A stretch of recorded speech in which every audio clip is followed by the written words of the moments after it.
All right, this is the Unplayable Podcast. Josh Schonafinger here with Kane, Richardson. Another big episode coming up. It's been a big week in cricket, and Michael Kasprowicz is joining the episode in just a few minutes' time, so stick with us for that. But Richo, let's get to you first. How was your week, and did you enjoy the Coldplay concert I saw you at?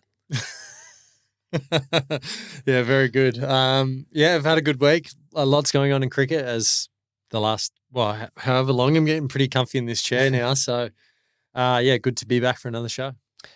Let's start with our weekly winners, mate. Who took your eye this week? Well, there's plenty going on in the world. There's series going on everywhere, but I've given my weekly winner to an unheralded member of the Australian team the other day. It's Ben Dwarshuis. Okay, yep. Stiff not to get man of the match. Probably Mitch Owen played well. We'll get to that, but yeah, 4 for 36 and then some steel to get the Aussies across the line with the bat. Played the role beautifully, but yeah, really unheralded performance from someone who's performed pretty well for a couple of years now. He looked pretty good at the death there, didn't he, with the bat? I think he's really improving with the stick. Well, he's pretty much an all-rounder, I'd say, especially in T20 cricket. I think his big bash numbers over the years have shown that, and he's played some 100 and vitality blast knocks as well that suggest that I think he was batting 5 in England in T20. So definitely can play. But as I said, he's put a couple of years of performances on the board now in T20 cricket. Yeah, he sure has. And now a couple of international matches to his name as well. So he's one of those guys who is certainly jostling for that fourth bowler position at next year's T20 World Cup, isn't he? Because we know the big three quicks are going to be locked in. There'll be a couple of spinners, as you alluded to, but all of these guys are now really vying for probably one spot. Yeah, and I forgot to mention him last week when we were talking about that kind of depth chart of fast bowling. But as I said, he's performed for basically 10 years for the Sixers. But since he's got back into the Australian team, I think it was a couple of years ago, when he's been in and around that team, he's performed every time. So his name would be right up there for that World Cup coming next year. My weekly winner, also from that match, Mitch Owen. I mean, what a big week for him, making his debut on the Unplayable Podcast, firstly live from Jamaica, and then earning that T20 cap, 50 on debut, 6 sixes, which is the most by an Aussie debutant since, do you know who? No. David Warne on debut. That's pretty good. That South Africa match. Of course, yeah. And no fours for Mitch Owen either. So just clear the rope. Don't worry about it along the ground, which I like that. So why don't we get into that opening match of the series? Australia won it in Jamaica. They got home with a few balls to spare, but the bowling needs to be given some credit because, as you pointed out, West Indies were sort of gunning for a really big total there. Roston Chase got some runs and at the top of the order, but yeah, Ben Dwarshuis, Nathan Ellis, those sort of guys pegged them back, and in the end it was just enough because Australia got the runs. Yeah, I think I was listening to the broadcast, and I think they lost 6 for 30 in the last 30 balls. So that's perfect back end of an innings. It's very rarely that it goes like that, but just shows how important wickets are through that period. And then I think Ben Dwarshuis took 3 in his last over, which was the penultimate. So yeah, makes everyone's job so much easier. So definitely the bowling group, massive tick to pull them back from a score that looked like a 220-ish range. And then, as you just said, the batters, I think throughout, I really like the look of that batting order for all the names that are missing. It just looks like there's power all the way through. And Mitch Owen, I didn't expect him to, if he was going to play, I thought he'd open the batting for sure. But what massive upside to have the ability to come in at number 6 on your debut and hit 6 sixes and strike at 200 and get your team across the line. So shows his value's growing even more because it's probably the one part of his game he hasn't shown because he hasn't needed to. He's been opening the batting and just blitzing it. But now all of a sudden he can bat middle order in arguably the hardest role and get it done. So, massive result for Mitch Owen. He's looking pretty likely. So what was the thinking there, do you think? Because he's played a bit of cricket, and when he was in the middle order, he wasn't really, setting the world on fire. Then he goes to the top and absolutely blitzes it everywhere he goes. Then he gets to the top and they put him back down the order. What is the thinking there? Do they maybe see him as a long-term finisher in that side? Possibly. I think, like we spoke last week, everyone that tends to get picked for Australia in T20 cricket gets picked off making runs over in the batting. Yeah. But like you said, he's started his state career and it's been a little bit middling as a all-rounder who bats lower middle order. But then he's done this opening. I think Tim David's injured, so they've probably thought, well, we'll go with Mitch Marsh. Jake Fraser-McGurk needs another opportunity. Mitch Owen can fit in there. But again, I didn't expect it. I thought he would definitely open the batting with Matt Shaw getting injured as well. But all of a sudden, he's just shown how valuable he'll be because he can bat anywhere. As we said last week, he can bowl a few overs. So that adaptability in T20 cricket's huge. And also for his franchise prospects going forward.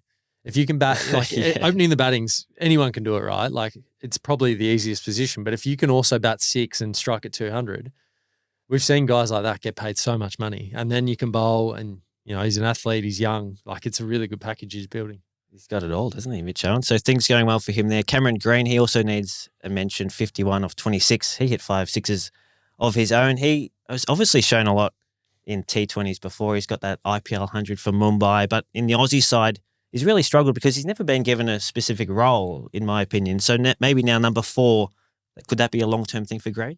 Well, definitely. I think, again, as we said, everyone can open. So if you've got Head and Marsh for that first World Cup game, all of a sudden middle order spots are there. Glenn Maxwell's still around, but then we've seen some change with, Matthew Wade's gone. Marcus Stoinis is still around, but you would say these guys all of a sudden, Cam Green at the age he's at, and again, the all-round package that he possesses if he's fully fit. If he's playing enough T20 cricket, he's going to work it out, and that's probably the thing when these guys play all formats and Test cricket specifically, they probably don't get enough opportunity outside of the IPL. So if he gets a really good run of that in this series, and then the content that's to come in the Northern Series, then I think he'll figure it out and he'll be right amongst that middle order. And it's probably a good thing for Australia as well because Maxwell and Stoinis, they've just been mainstays in that T20 side and they've been for far and away the best options for Australia for the last maybe 5, even 10 years. But now that they're in their mid-30s and finally they've got some competition for these spots, so it's probably a good thing for the depth of Australia, right? Well, of course, you can never have too many options. And again, speaking about middle order specifically, it's the hardest position to bat. So if you can get guys that, in their mid to early 20s that are starting to have performances in those spots, Josh Inglis is around the mark. He's going to fit somewhere in there because he's the wicket keeper. Yeah.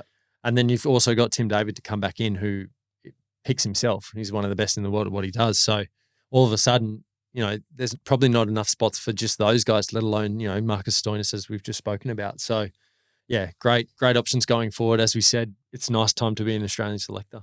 Andre Russell, he's announced his retirement from international T20, well, all international cricket, in fact. He's had a wonderful career, 2 T20 World Cups, and his final match will be on Wednesday, as we're recording this, actually, Richo. So what has he brought to this side? And have you had to bowl to him much? Because I can't imagine there'd be many more daunting batters when you're at the top of your mark. Yeah, he's built a serious resume in T20 cricket over the years. It escapes me off the top of my head. I would have at some point just through he's played every league there is. But I think Australian fans will remember his exploits probably from the Sydney Thunder days when he was, arguably in career best form, when he was bowling as fast as he ever did. Basically the all-round package that Australia saw was kind of prime Andre Russell, and then he's kind of moved into this. He had a bit of a lull, and then he's moved into this phase where he's the older version, but doesn't bowl as much, maybe over or 2 here or there, but it's purely just that beast batting at 6 or 7, finishing an innings, doing it all over the world, doing against fast bowling, spin bowling, which was seen as a little bit of a weakness at times. So he's up there in the GOAT conversation, I would say, in T20 cricket. Wow. A few of those West Indies boys are just through the pure amount they play, but they get jobs all over the world because they're the best at it. So, yeah, he's put together an amazing career. There's some of those matches in the IPL maybe a few years ago where you'd wake up in the morning and look at the scorecard and, Russell's hit 80 off 20 for the Kolkata Knight Riders. And you think there's only a select few players in the world who could do that, and he was one of them. Yeah, and again, like we say, that's the hardest job to fill in a batting order, but then you throw in again a guy who can bowl 140 Ks and field it long on to long on or deep cow. Like it's an amazing, if you're going to build a T20 prototype, that's pretty close to the perfect guy. So yeah, he's had an amazing international career. He's still going to play franchise cricket, I assume. He's probably one of these guys who will play for another 10 years. Like he plays everywhere. So he might go Brad Hogg on us. Yeah, he might be in the Big Bash when he's 48 still. So, but yeah, hopefully for him, he didn't have a great game 1, so hopefully he finishes his international career with a nice game, but albeit Australia winning. And he's always had style as well, hairstyles or chains or just some sort of look. The sunnies, he's just I mean, it goes with the grade in West Indies, doesn't it? And he's ripped. Well, he's always had big biceps. So just, again, perfect T20 cricketer. That might give us a good segue into the news that's come from the Sydney Morning Herald during the week. Champions League T20 cricket might be on the comeback as early as September 2026 they're reporting over there, which is exciting stuff for some fans. Others are saying there's no room in the calendar. Some are saying, why do we need to do this thing?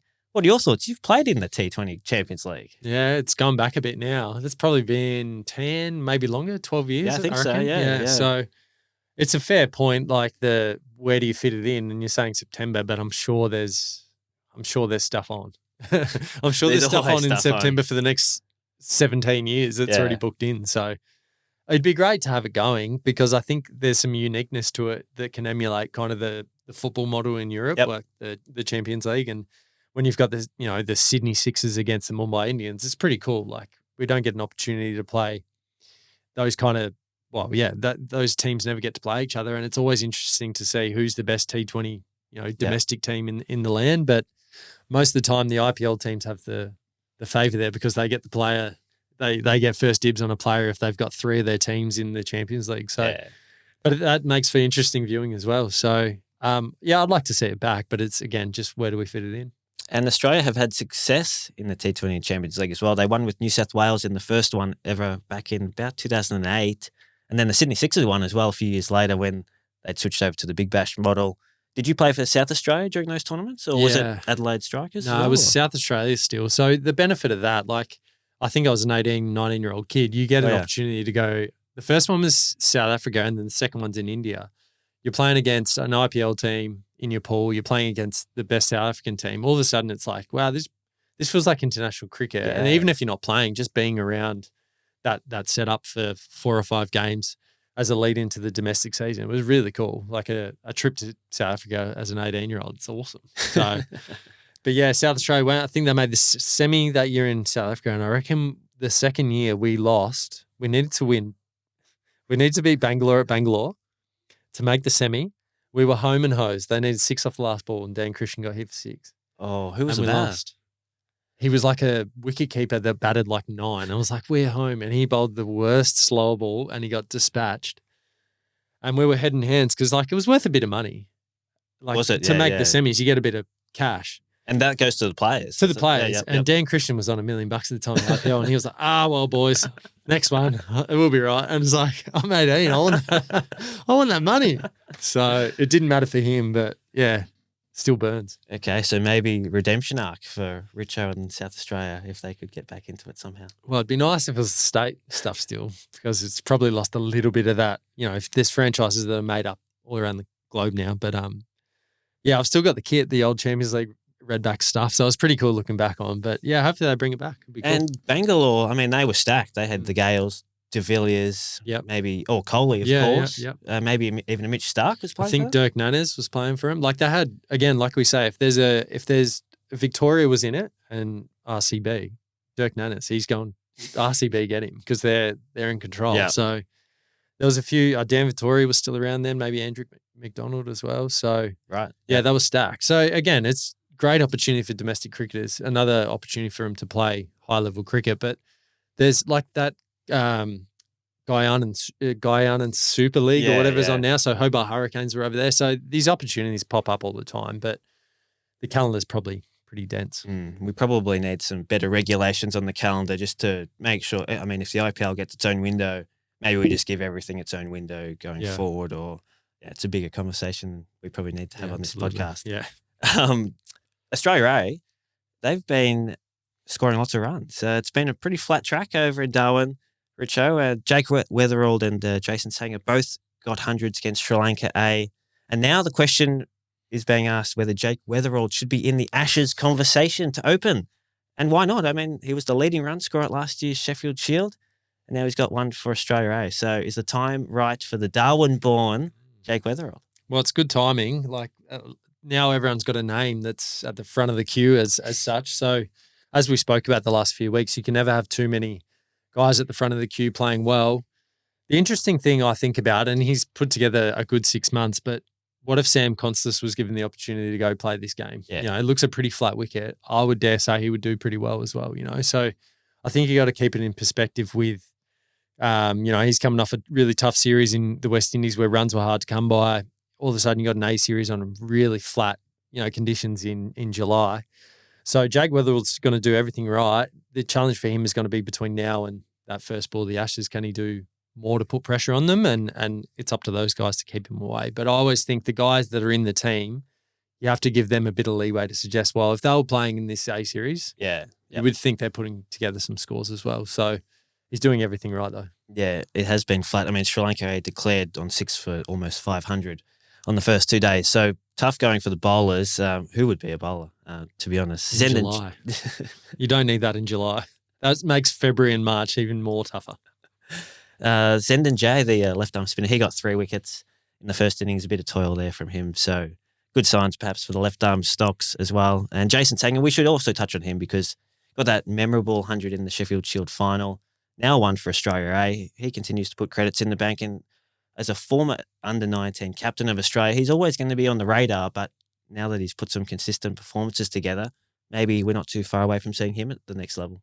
Well, yeah, and he's still a really, really nice age where he's got time up his sleeve. It's been a really good move since he's moved to SA. You see this quite often where guys just shift and all of a sudden they just go to another level. So again, yeah, it can never be a bad thing making runs no matter where you are in the world and what time of the year. So, yeah, big season for him coming up for South Australia. Even if it's a highway in the Northern Territory. You still have to make them, but I tell you what, that would be so tough as a bowler, just being like, I know it's at the actual cricket ground. It's not at the pseudo-footy cricket ground. It's at and it's so hot there, so dry, and you just know it's so flat. So a 4-day there is tough work. Is it always flat there? You've played a bit there. Yeah. It's always. Yeah. The curators up there are just they're just so tough. They just the hottest, driest weather, and they just keep producing flatties, and there's so much cricket up there this time of the year as well, and they just keep producing good wickets. And we could have a test match up there next year as well if things go to plan for them. Yeah, well, that's the exciting thing with a little bit of cricket to come. So hopefully they can put on a good show, and hopefully that other ground that I'm speaking of, the conditions there can be really good and they can put on some nice cricket. All right. I want to get your thoughts on this, Richo. We're not going to get into it too much this week, but maybe we'll touch on a bit more next week. I want to get some nominations for Breakout Player. So just have a think, and we'll maybe get some feedback from our listeners as well on who is going to set the world on fire in this coming season. There's so many talented men and women in the Australian cricket, and we want to get in early, get in first, and so that we can say we called it. So is there anyone off the top of your mind this week who sort of comes to mind first before we really get into it next week? Yeah, there's a few, and I've thought in the women's game as well. I thought, like, watching some stuff last year. There's a couple, especially bowlers, that I like seeing. So I'll go Cal Vidler from Queensland. Oh yeah, yep. You'll see he's a bit quick, of him. Isn't he? He's quick. He's so quick. If you can see him at training, he's so quick.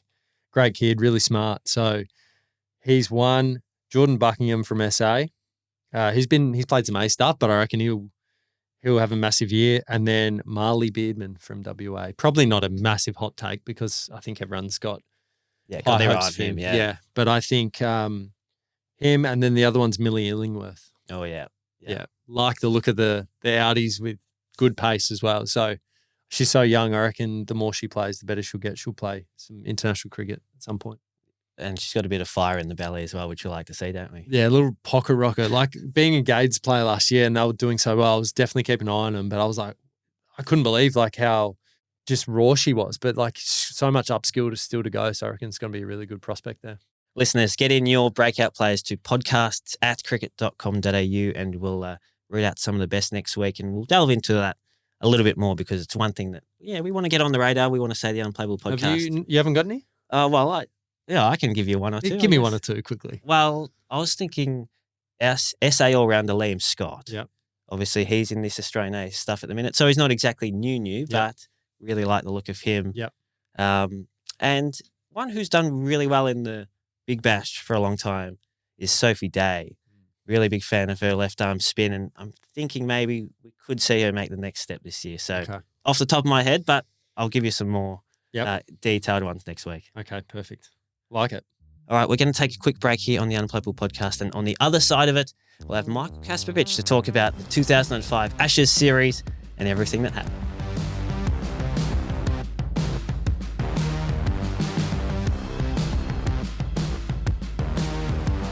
All right, so we are in the midst of the 20-year anniversary of the 2005 Ashes series, and a player who was central to the major narrative was Michael Kasprowicz, the Australian fast bowler, and he joins us on the Unplayable Podcast. Welcome, Kaspa.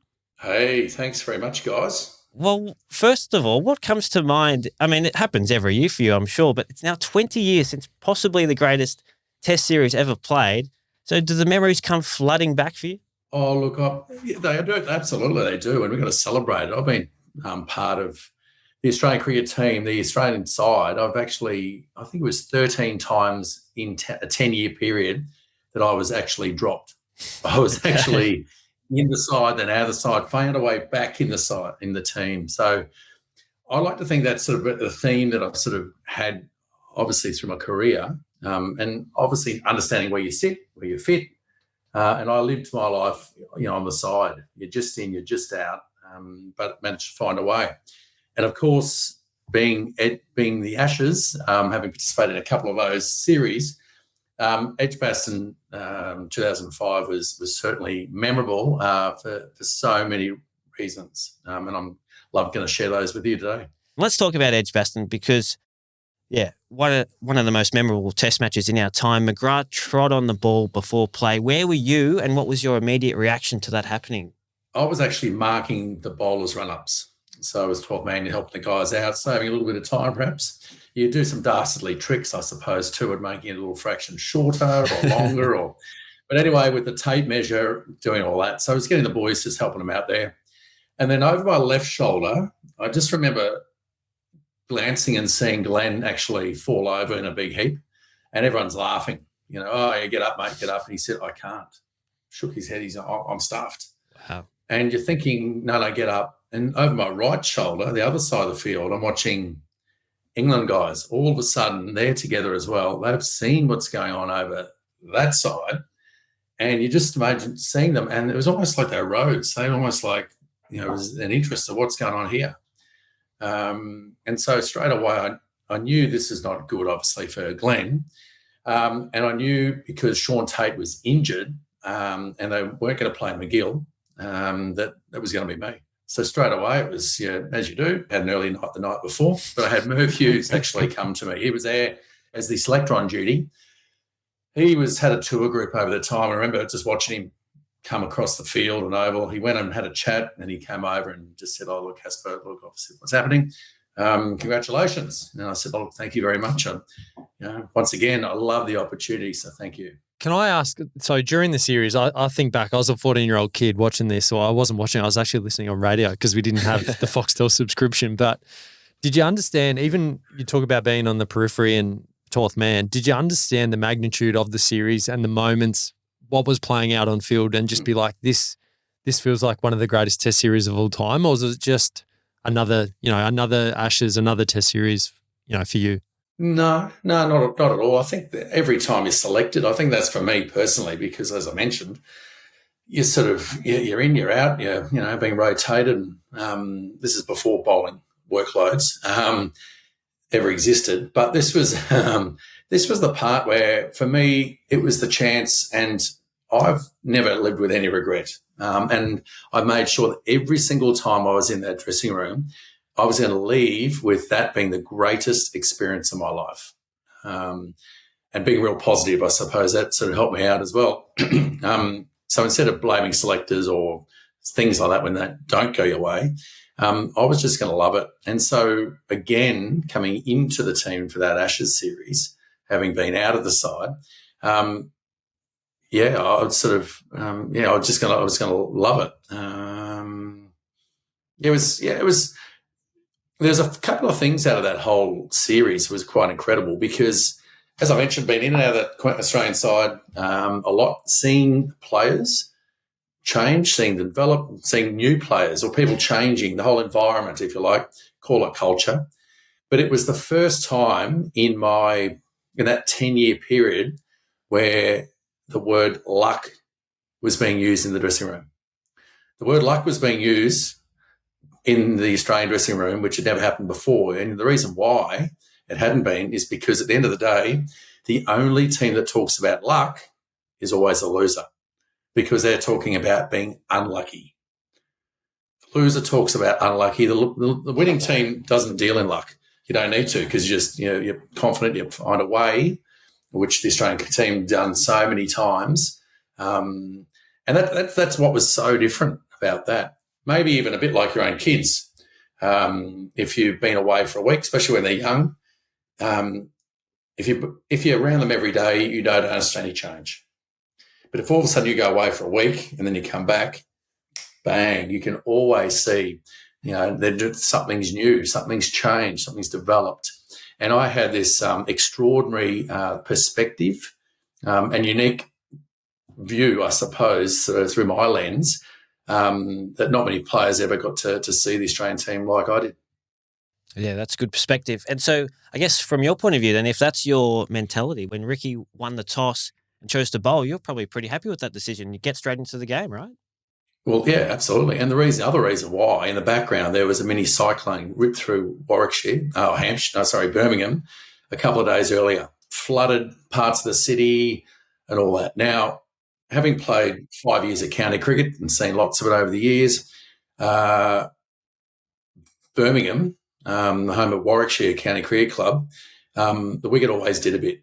And not just because Wackar Yunus played there and they had, these great bowlers, Alan Donald as well, but it was known as a great place to bowl. And from history, it was. It actually just offered a little bit, had a bit of a bounce and carry.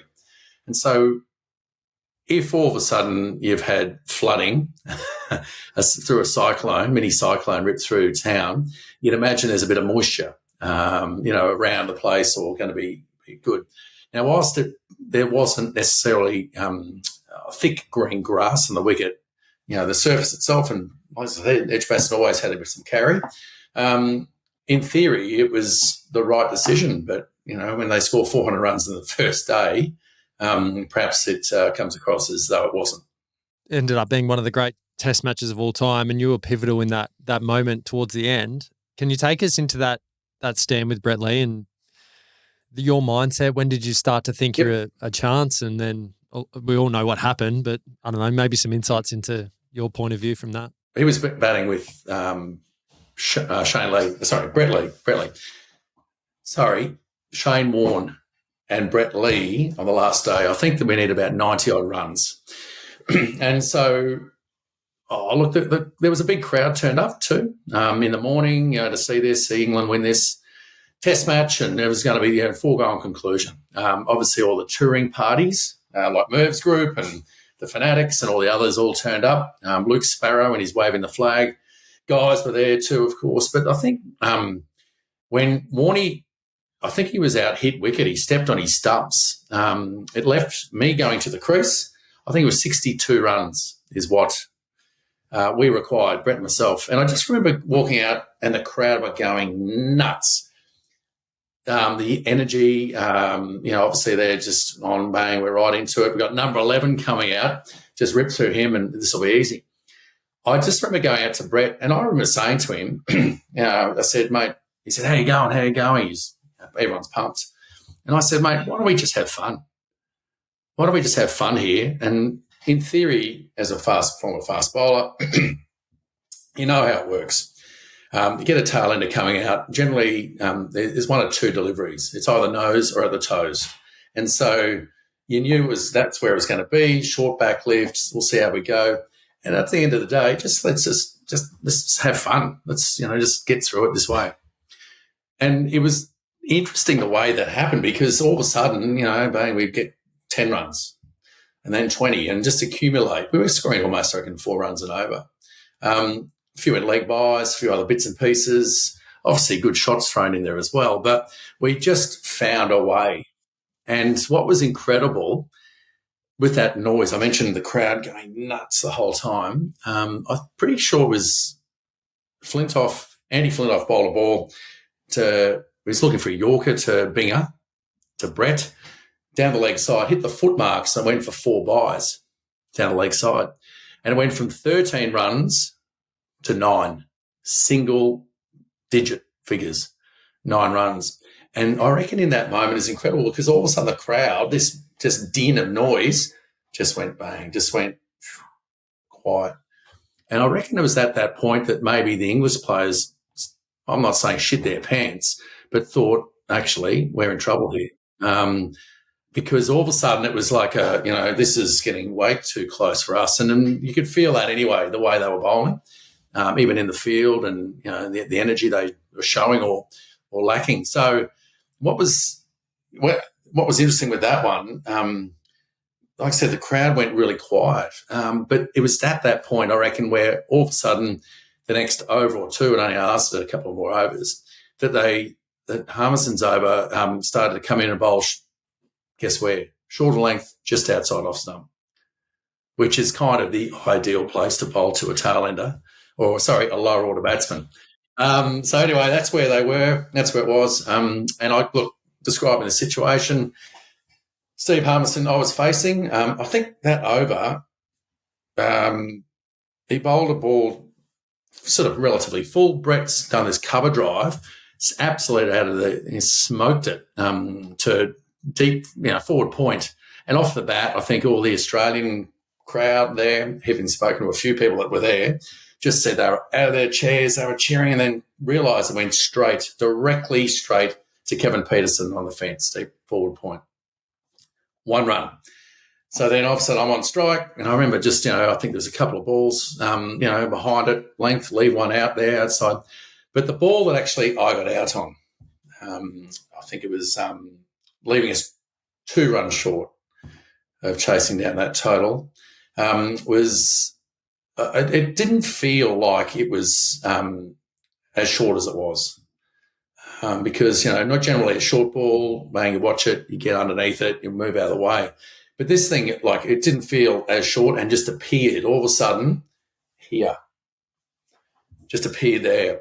And, obviously out of instinct, is sort of the hands go up and it flicked a glove and went through for Geraint Jones, Jones to take this one and his diving catch.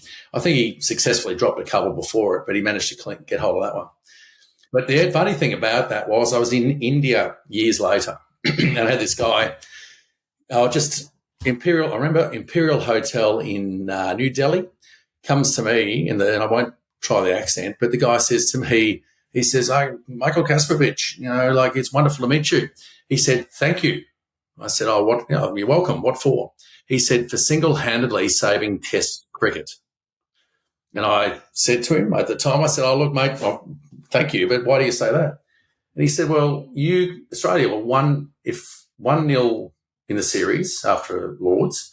If you and Brett scored those runs, you'll be 2-0 up in the series, and then Australia just would have gone on with it, and Test cricket would be dead." I said, "Oh, okay, that's interesting. Appreciate that." I guess the funny thing out of that was that I think junior participation numbers went up 20, 30% in both countries. There's a DVD that was made, the greatest test ever. 10,000 copies were sold, and, all the England players got MBEs. I joked that I think the bus driver, they gave one to the bus driver as well. What do you reckon happened to me? If I was responsible for saving Test cricket, what do you think happened to me? A few more Test matches. I got dropped. Yeah. But I think the other classic thing and the line I love throwing in it was the one Test series, that whole calendar year where DRS wasn't used. So there was a decision made before it that, no, we won't use DRS, and, of course, decision referral system, using all the technology. So whilst at that moment we would have actually, straight away, short ball, bang, flick the glove on the way through, I obviously would have gone upstairs, asked Billy Bowden, because we would have had plenty of, reviews left, especially for the last batsman.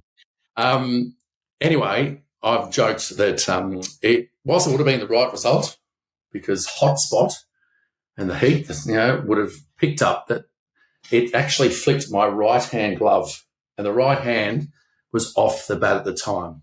And I think it's law 34.1 in the MCC laws of cricket suggests that's not out, right? I do joke that I reckon it could have been embarrassing for me because the right result, obviously, that's right because technology can pick that up. But I think that hotspot, it could have been embarrassing because I reckon hotspot might have picked up a wet spot of something dribbling down my leg as well at the same time. So, yeah. Well, not a bad thing to have on your resume, Kaspa, saviour of Test cricket. So you can at least put that one in the book. I want to ask you about facing those fellow fast bowlers. I mean, I watch replays of Harmison and Flintoff when they're at their pomp and just look so uncomfortable. The height, the angle that they bowled at. Can you give us a little bit of insight in what that was like, especially as a fellow fast bowler? Oh, I think ultimately you know how the fast bowler's thinking. I mentioned that generally they'll go for your nose or your toes, nose to force you back, but then toes to hit the stumps, which is the catch. I think you see that all the time. I know, in shield cricket, quite often, you see the tails wag, and it's because you're trying to get the batsman out, lower order batsman. You see these days the skills. Teams bat all the way down or nearly all the way down now.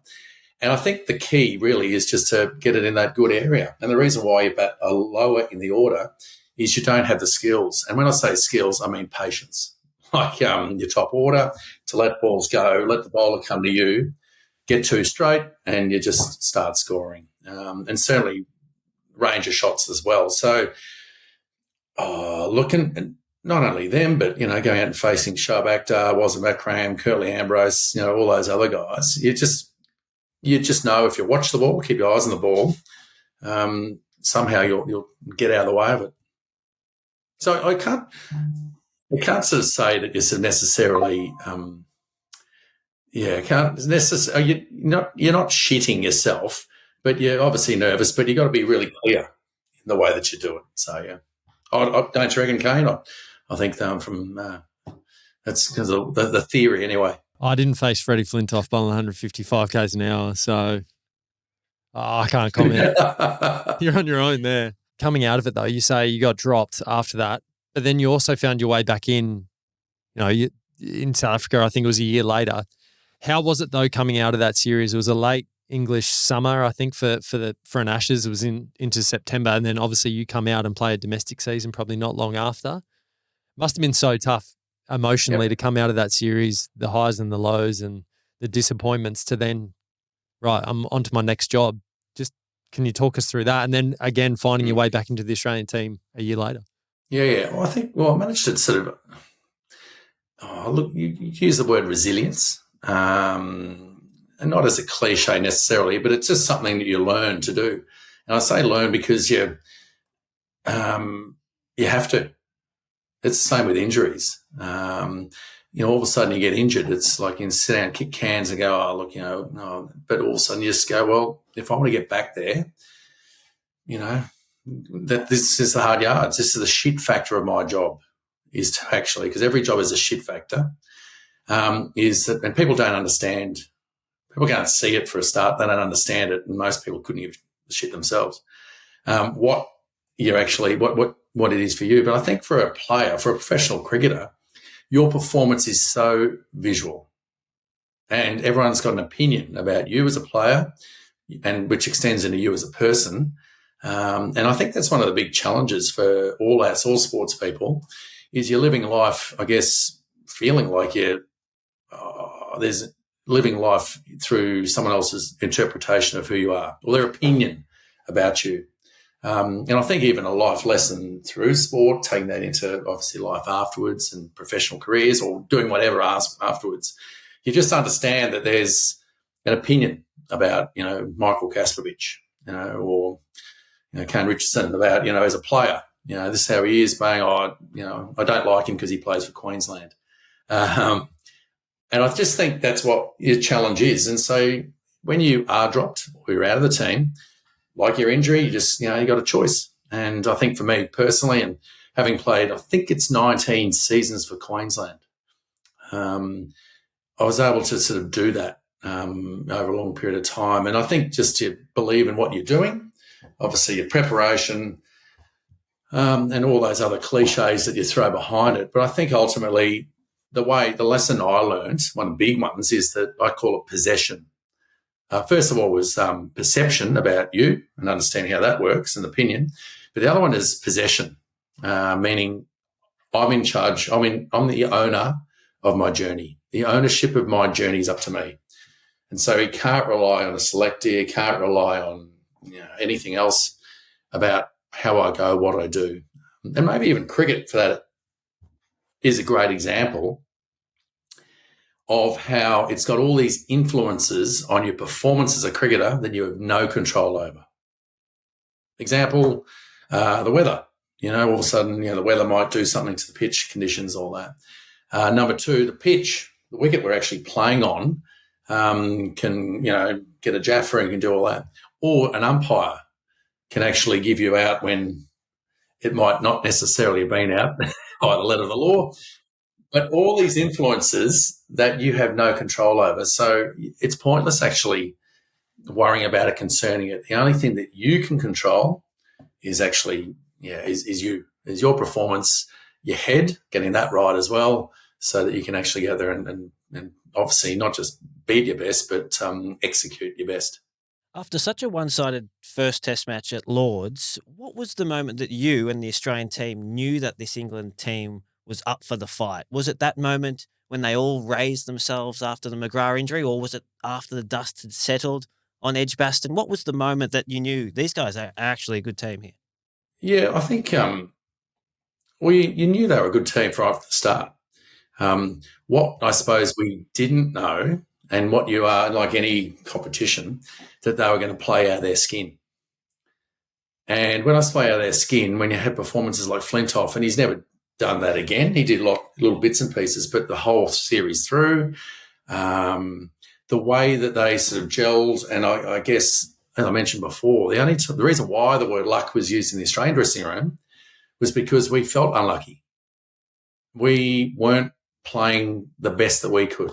And when you think about that Australian side, go down that whole list, the batting list, I think everyone would say they underperformed, which is so rare that no one came out and had an incredible season, or series, or two guys did. There was we felt like we were just below. In essence, what we felt like, I reckon, was we felt like every other team that Australia used to play. That you felt like we were starting to feel like we needed everything to go our way, which is why the word luck comes in. And you felt like you just needed, that decision, or you needed, that drop catch, or that moment, and even the way the media reported it. I think Ricky Ponting got run out, an indirect hit from, what was his name? The replacement 13th man came on sub-fielder. Was it? No, it was a Pratt. Yeah.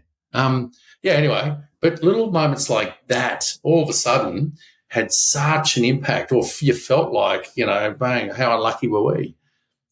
And the Australian cricket team never dealt with that, never had to, because, as I said, you look around the dressing room and who's in that room, and I love to use the word belief.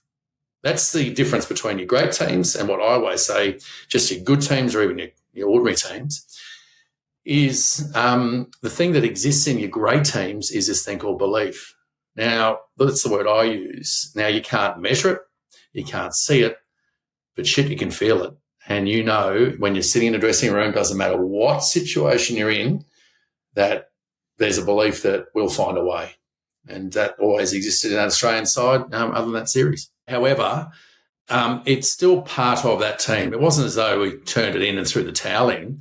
You keep constantly finding a way, but you just found every test. Manchester, the next one. We hung on for a draw. And I think from an England side of view, I've heard them, I think Michael Vaughan's talked about that. That's when England thought, oh, shit, we've got them. Because here's Australia celebrating a draw, which wasn't ever happened. It wasn't necessary. But that's when they felt, I understand, that's when they felt, oh, we're right on top here. But the simple fact is that we came to the last day, last session, last day 5 of the Oval Test, and there was still a chance. There was still just a chance that we might have been able to do that. Would have helped if Warne took that catch off Peterson for not many.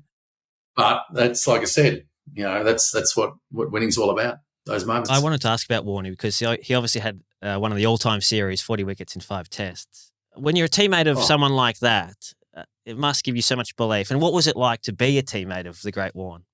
It was unreal. It was so awesome. And seeing, like I said, for 10 years, coming through and seeing him develop into who he was. And he was always like that, always confident, funny, loyal in that team. And I love breaking it down that when it's one of the most asked questions I get, you go to a sporty night, generally it's, what are you doing these days? Edgbaston 2005, did you hit it? And the third most asked question was, what was Shane Warne really like? And there's 40 minutes of content there. But one of the things I love about Warne explaining to people that he was an ordinary guy who just lived an extraordinary life. I think that was his attraction, I think, to not only within the team, but from outside. He came across, obviously there's the flair to it or everything around it, but he was just a great bloke to have around. Awesome competitor. And I think one of those players that when you're playing with him, leads by example, and you go with him. And we've seen that with when he was, I think, captain of Hampshire, IPL the first year, Richardson Royals, they won. When he's been captain of those teams and in charge, mind you, he's been in charge of everything, it goes really well. And he's managed to lift those players who were sort of, good players, steady players, but to really just get every ounce of everything out of them as well. Maybe a silly question, but do you sit back and do you think it is the greatest series ever? Like, has anything compared since? Oh, look, no, it was. And I think the highs and lows, having lived in England for 5 years, 5 seasons of county cricket, I'd seen plenty of the English style life, I suppose. And I say that not just on the field, but off the field.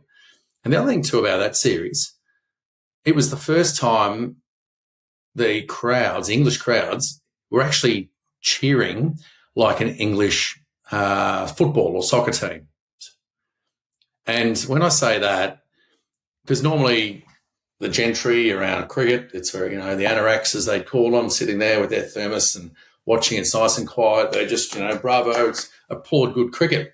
But all of a sudden that series, there was like a button that was hit where from an English side, you could sense that, it became not a mob, but it became sort of really different in the way that they sort of were cheering. They were supporting their team by putting shit on the opposition, which is, I guess, that's the English soccer model, who are you? Who are you? And they were really, there was a different sense to it. Even walking the streets or going to dinner, there was people trying to be smart asses and, around the street and stuff like that. It's like, just get back in your box, buddy, and, go and enjoy the cricket. Go and enjoy your time. Anyway, I think that, but I also participated and was part of, 3 test tours of India. And from a personal point of view, the 2004 series, we beat India in India for the first time in, let's call it 500 years, as an exaggeration, that to me was my favourite. That to me was absolutely the favourite because obviously the players we had, the plan we had as bowlers as well, but the execution that we did of the plan was kind of perfect. And over the period of time on those conditions, which is so different from everything we've ever come across, and certainly here. For me, that was my favourite. But that Ashes 2005 was, I'm going to call it a close second. You did come back into the team about a year later. You're in South Africa, as Richo pointed to, and then you have a partnership with Brett Lee again to potentially win Australia the match in Joburg, and you got Australia over the line. So was that a nice moment for you to sort of say, well, maybe a little bit of amends have been made? Yeah, absolutely. And sharing with Brett was huge, being out there and sharing that moment. I remember the embrace really well, and just we had to, it meant a lot, obviously, for us out there, but everyone else in the team. I know that Justin Langer, I think he got hit might have been the first ball of that innings and went off and was told straight away, well, you can't go and bat, mate. but he was prepared with pads to come out if he had to or whatever. I don't think he was, but there was in the background, allegedly that was the case. But the funny part about that, the extension of that story, it was the second innings of that game. After the first innings, all of a sudden, after we batted, it would have batted second. Anyway, after we batted, I woke up that morning. I couldn't sleep the night before the second innings. I went to go and bowl. My back, all of a sudden, my back was just seized up, sharp pain, disky. I couldn't touch my toes. I couldn't bend my, it was just stuffed. Anyway, I went and saw the physio at 4:00 in the morning, and he worked on me all morning. I went out and actually had to bowl. And so there was nothing. Sorry, this was before the test match. Before the test match it was. Anyway, he got me right in the first innings and, we kind of got through it. Sean Tate couldn't play because he was injured as a replacement because I said, oh, look, this back thing's no good. So by the second innings, mate, my back was stuffed. I just couldn't do anything, which meant that the next tour we went to from Sri Lanka, from South Africa, was Bangladesh. We're going out to Bangladesh for the test match over there. So I was picked. Jason Gillespie he wasn't on tour. He wasn't selected. Anyway, I was told, I can't go, obviously you're back. So Dizzy replaced me to go to Bangladesh. And it was that test match when Dizzy's gone out as night watchman and scored the 201 not out as night watchman. That to this day, I think deep down he still acknowledges that I was a contributor to that, because if I didn't get injured, then he wouldn't have had the chance to start. So, but I think, and that's, like I said, the extension of that. But I think, for getting the chance to go back in the side and win, it was great in South Africa, but it certainly didn't have the audience that were watching in Edgbaston. Kaspa, it's been a pleasure with you running us through your memories of that memorable test match. Really appreciate your time, and thanks for the memories, and thanks again for saving Test cricket.